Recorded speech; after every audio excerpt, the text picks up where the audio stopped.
Assalamualaikum dan selamat sejahtera murid-murid semua. Pada hari ini kita akan belajar Bahasa Melayu tahun 5 tentang tema 8 iaitu Ekonomi, Keusahawanan dan Pengurusan Kewangan di bawah Unit 22 Ekonomi Dinamik. Dalam keadaan kita masih dalam PKP, sekolah masih ditutup, murid-murid masih berada di rumah, belajar secara online. Tapi ada guru yang bagi tugasan suruh berbincang dengan rakan-rakan dan sebagainya. Tapi jangan menjadikan alasan. Ada cara untuk kita berkomunikasi ataupun menyiap tugasan untuk mendapatkan maklumat. Antaranya, kita boleh menggunakan telefon bimbit, telefon di rumah, menggunakan Facebook dan sebagainya. Jadi kaedah sekarang lebih mudah berbanding dengan dahulu terpaksa menggunakan surat dan sebagainya. Jadi kemudahan yang telah disediakan oleh pihak kerajaan seharusnya murid manfaatkan untuk kebaikan semasa belajar. Cuba lihat dialog di antara seorang anak dan seorang mak. Si anak ni berkata, "Mak, Amin nak beli kasut barulah." Lalu jawab maknya, "Kasut abang masih elok, tak perlulah membazir. Ini dialog biasa berlaku, terutama apabila sesi persekolahan baru nak buka." Hari ini kita fokuskan kepada tajuk kecil iaitu cara kami. Mari kita lihat apakah perbualan di antara Farisha dan rakan-rakan yang berbual melalui aplikasi WhatsApp tentang cara membantu keluarga berjimat. Jadi Farisha pun berkata, "Selamat sejahtera kawan-kawan, bolehkah saya tahu cara kamu membantu keluarga masing-masing berjimat?" Amira pun menjawab, "Selamat sejahtera Farisha, kasut saya yang masih elok tetapi sudah ketat untuk saya pakai, akan saya berikan kepada adik saya."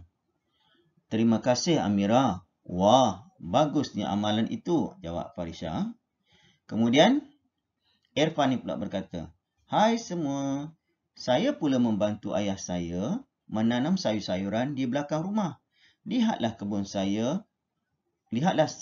kami yang subur ini."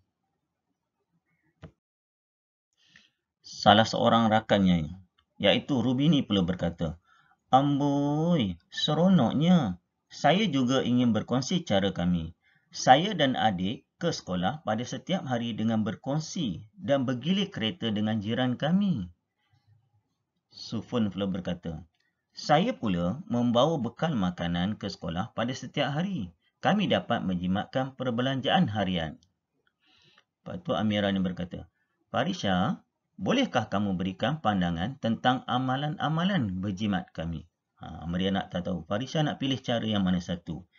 "Cara manakah yang ingin kamu ikut Farisha?" Rakan-rakan pun ternanti. Ada 4 pilihan yang telah diberikan oleh rakan-rakan Farisha. Cara manakah Farisha akan pilih? Okey, seterusnya. Okey. Hasil perbualan di antara Farisha dan 4 orang rakannya tadi, cikgu tunjukkan dalam bentuk gambar supaya kamu lebih jelas. Cara manakah yang lebih sesuai untuk digunakan ataupun yang dipikirkan oleh Arisha ataupun kamu sendiri. Cuba lihat cara yang pertama, bagaimana mereka nak membantu keluarga. Okey, kalau ikut di sini, Mira punya cara, dia akan berikan kasut yang ketat kepada adik. Okay, kalau tunjuk gambar, kasut ni masih elok. Kasut ni boleh dipakai. Farisha tak nak membazir. Farisha mungkin dah jah 3 ke, dah jah 5, mungkin adik dia jah 3 boleh pakai, dia akan bagi kepada adik dia pakai. Kedua pula kita tengok, Irfan.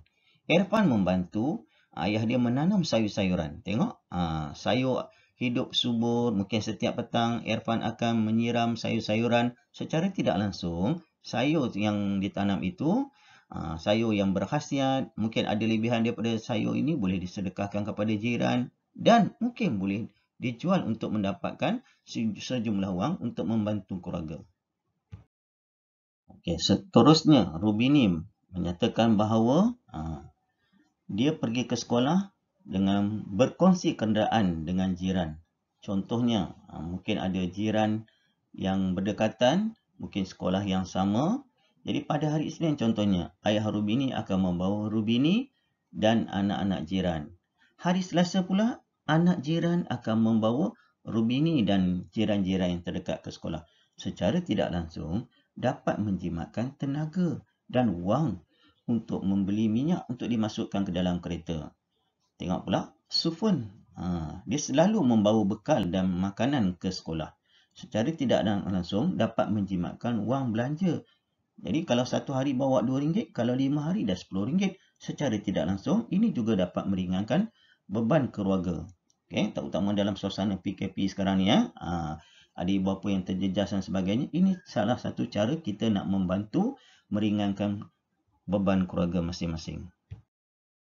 Okay. Berdasarkan tajuk yang berkaitan dengan perbualan Farisha dan rakan-rakannya, ada 4 cara yang tadi. Okey, secara ringkasnya kata tadi, memberikan kasut yang masih elok kepada adik. Yang kedua pula kata berkongsi kenderaan ke sekolah. Yang ketiga, membantu ayah menanam sayur-sayuran. Yang keempat, mengatakan tadi membawa bekal ke sekolah.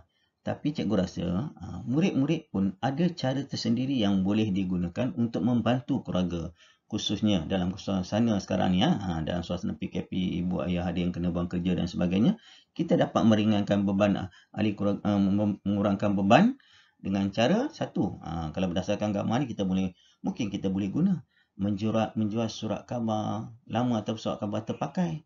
Yang kedua, kita mungkin boleh mengumpul wang ke dalam tabung. Jika ada kecemasan dan sebagainya, kita boleh gunakan wang tersebut.